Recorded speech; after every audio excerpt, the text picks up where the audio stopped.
all important. May lesson agad sa atin.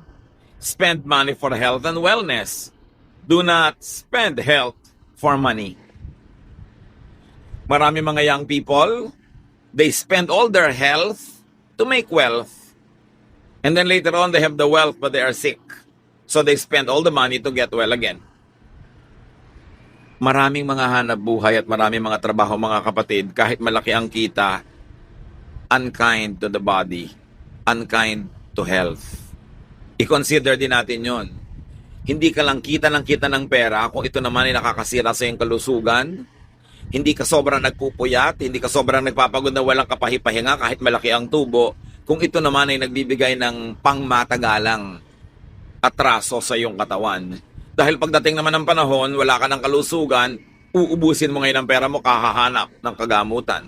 Mabuti hanggang maaga inaalagaan natin ang ating katawan at binabalanse yung pagkagustuhan natin sa kita at yung pag-iingat sa ating kalusugan. 2 Kings 5:7,